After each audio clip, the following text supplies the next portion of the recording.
अस्सलाम वालेकुम जनाब। जी वालेकुम अस्सलाम जनाब। हमारा मिशन मोरबी कहाँ तक पहुँचा? क्या शहर है जनाब, कसम से मजा आ गया। तुम्हें मोरबी में ये सब करने नहीं भेजा, अपना मकसद मत भूलना। जी माफ कीजिए जनाब। जनाब हम जितना पानी नहीं पीते ये मोरबी वाले तो उतना चाय पी जाते हैं। वो थैली को उस चौक में रख दो। जी जनाब, ये मोरबी में तो कितने सारे चौक है, ग्रीन चौक, राम चौक, बापा सीताराम चौक, कौन से चौक पे रखना है? तो कोई बात नहीं, उस थैली को उस पुल के नीचे रख दो। भाईजान ये मोरबी में तो कितने सारे पुल है, पाडा पुल, झुलता पुल, और भाईजान एक पुल तो ऐसा है पिछले 4 साल से बन रहा है, तो कौन से पुल पे रख दूं जनाब?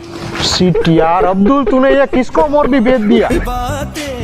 भाईजान ये मोरबी में खाने की चीज के नाम भी डेंजर है, थेपला, गांठिया, घुघरा, दाबेली। अरे ठंड रख भाईजान, तू पहले लस्सी पी ले। जनाब लस्सी की तो बात ही मत पूछो, ये मोरबी में मोहन भाई की लस्सी तो 1 नंबर आती है। आप बोलो तो आपके लिए ले आऊं?